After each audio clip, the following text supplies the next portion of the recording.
seperti Allah janjikan kepada Nabi Ayub, penyakit apapun selain kematian, Allah akan berkenan menyembuhkannya. Pertama, saya urutkan dulu dari urutan ayatnya. Quran surah ke-17. Quran surah 17 Al-Isra. Ayat 82. Sudah? Ayat 82. Disambungkan ke Quran surah ke-21. Al-Anbiya. Ayat 83 sampai 84. Nanti saya bacakan ayatnya. Terakhir ditutup dengan Quran surah pertama. Al-Fatihah. Ayat 1 sampai 7. Quran surah ke-17 Al-Isra. Ayat 82. Quran surah ke-21 Al-Anbiya. Ayat 83 sampai 84. Dan ditutup dengan Quran. Nabi ketika sakit, Allah turunkan ayat, Muhammad, bukan kamu aja yang sakit. Nabi dulu pun ada yang sakit. Bahkan sakitnya lebih parah dibanding kamu. Namanya Ayub alaihissalam. Turun Quran misalnya surah ke-21 ayat 83 sampai 84. Ya wa Ayyuba, hey Muhammad, sekarang aku buka kisahnya Ayub alaihissalam. Idnada rabbahu anni masani yadhurru wa anta arhamur rahimin. Perhatikan Muhammad, kamu baru sakit beberapa hari. Ayub 20 tahun tetap berzikir kepada Allah Subhanahu wa taala. Kalau kamu pernah sakit, orang dulu pun pernah sakit. Begitu mendengar Ayub dikisahkan, semangat Nabi untuk mendekat kepada Allah. Kalau Anda mengingat dosa dan merasakan dosa masih banyak, berarti Anda membutuhkan pahala. Butuh pahala. Nah, ketika Anda butuh pahala, berarti Anda butuh motivasi kuat untuk meningkatkan amal soleh. Lihat orang lain. Lihat orang yang sudah banyak. Tiba-tiba Anda duduk, orang lain menghafal Quran. Terus Anda ngantuk, mau tidur. Begitu Anda ngantuk, Anda lihat, dia aja masih menghafal Quran. Saya dosa banyak, mau tidur. Maka itu akan membuat Anda lebih semangat lagi. Karena itu kenapa ke masjid bukan di rumah? Karena sekitaran masjid itu membuat kita semangat ibadah. Kalau di rumah yang dilihat semua perangkat-perangkat istirahat. Lihat kasur, pengen tidur. Lihat TV, pengen nonton. Di masjid mau tidur, orang semua bangun. Ya kan? Mau ngantuk, orang semua baca Quran.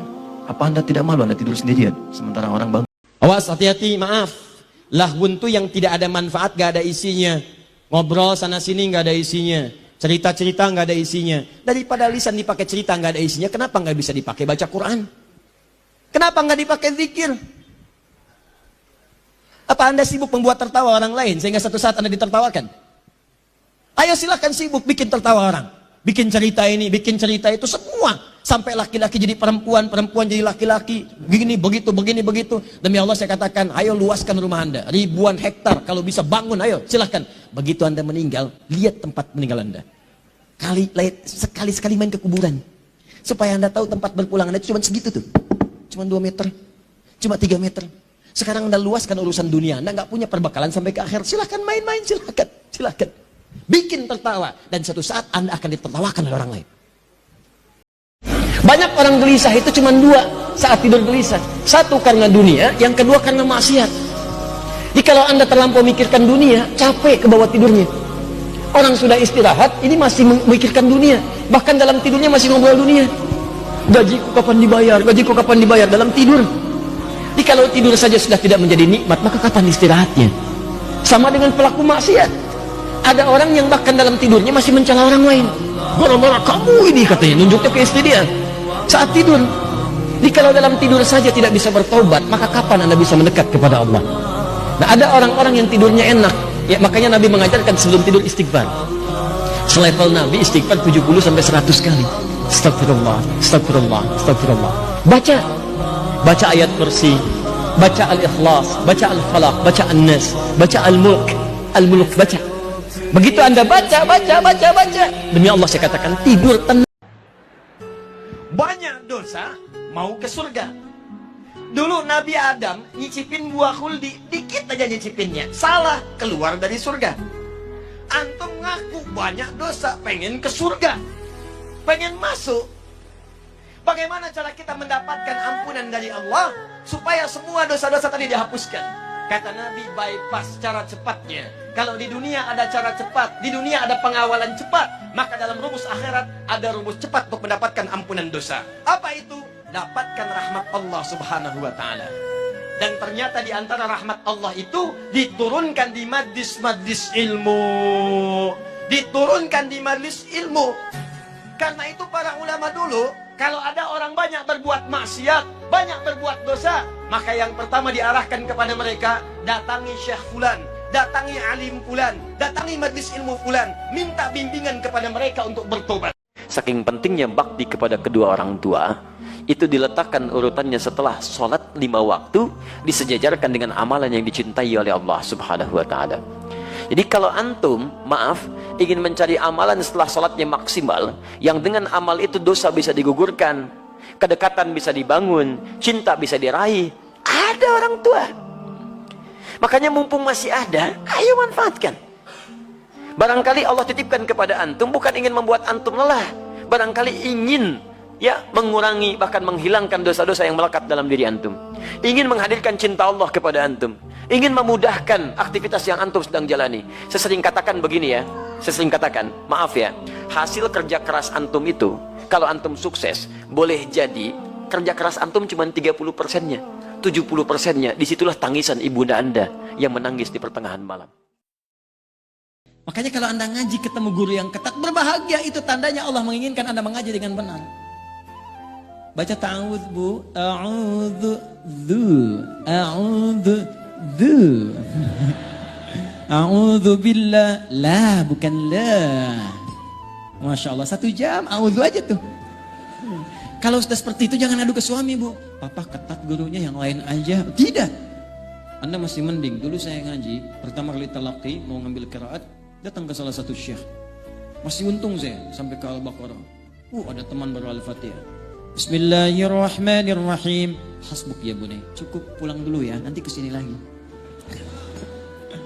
Anda jauh-jauh dari Bekasi ke Jogja, baca bismillah, suruh balik, besok kesini lagi, datang lagi nggak? Ternyata guru itu hanya melihat di mana kekurangan lisannya. Seperti anda belajar TOEFL, dilihat di mana kekurangannya, besok sudah diperbaiki. Itulah qiraat supaya benar. Dia, ikut dalam makanan dan minuman yang kita akan konsumsi. Ya, tugas keduanya, dia ikut pada makanan dan minuman yang kita konsumsi. Jadi kalau ibu mau minum, misal minum ya, itu kalau ibu tidak menyebut nama Allah di dalamnya, minuman itu sebagian diminum oleh setan. Baik. Jadi saat dia, saat ibu misalnya minum, ibu tidak mengucapkan kalimat Allah, misal minimal Bismillah, ibu tidak mengucapkan itu, maka setan ini akan berkata pada kawannya, kita punya bagian di minuman itu. Tapi kalau anda misalnya, alhamdulillah, anda misalnya ucapkan Bismillah, dia akan berkata kita nggak punya bagian dari minuman itu. Kalau anda lupa, kemudian anda minum lupa, lalu anda ucapkan Bismillah misalnya kan, hi awwaluhu wa akhiruh, awal dan akhirnya, maka dia akan muntahkan lagi, ternyata ini bukan punya. Apakah boleh membaca Al-Quran tafsir tanpa wudhu? Baik. Dalam konteks ini, Imam An-Nawawi dalam kitab At-Tibyan fi Adab Hamalatil Quran, kalau punya kitabnya yang asli warna kuning, terbitan Darun Nafais, halaman 34. Ya, ada di posisi paling kiri di pertengahan paragraf kedua baris pertama. Ittafaqal ulama, semua ulama sepakat. Ingat, semua ulama sepakat. Lihat. Dalam konteks orang yang tidak punya wudu, itu masih dibolehkan untuk menyentuh. Ya, menyentuh misalnya mushaf atau ingin membaca, walaupun itu bukan yang utama. Di utamanya Anda punya wudu. Jelas ya? Tapi kalau haid itu beda. Ya, ala annal haid, bahwa orang perempuan yang tengah haid itu kalau untuk nyentuh boleh, mushaf boleh, tapi untuk baca itu yang. Karena itu orang yang punya wirid Quran, rajin baca, dimuliakan.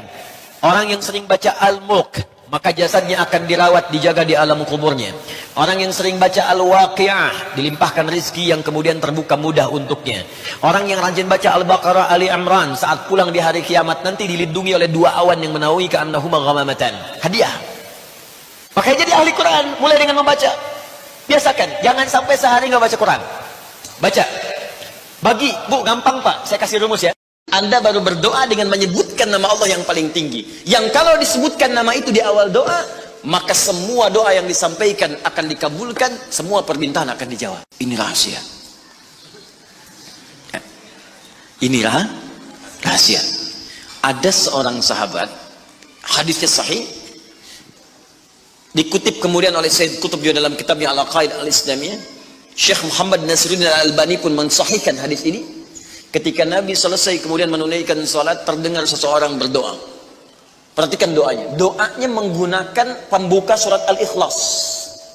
Saking yakinnya Siddiq dengan ayat ini, dan dia mengamalkan kandungan isi surahnya, dia membuka doanya dengan surah ini. Saking yakinnya dengan surah ini.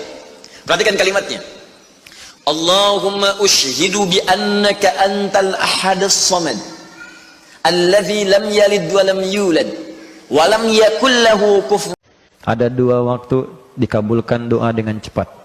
1 ini saat waktu sahar, yang kedua sesaat sebelum salat akhir. Jika dalam posisi ini tasyahud akhir sebelum salam kita punya kesempatan untuk meminta, apa yang kita mintakan? Mau minta apa? Wah, masa banyak tuh, minta kaya, minta karir, minta surga, ya kan? Minta suami soleh, minta istri solehah, minta anak-anak soleh, banyak semua minta. Kata Nabi, kalau mau minta 4 ini, yang lain akan ikut semua. Allahumma inni a'udzubika 1 min azabi jahannam, 2 wa min azabil qabri, 3 wa min fitnatil mahya wal mamat, 4 wa min syarri fitnatil masihid dajjal.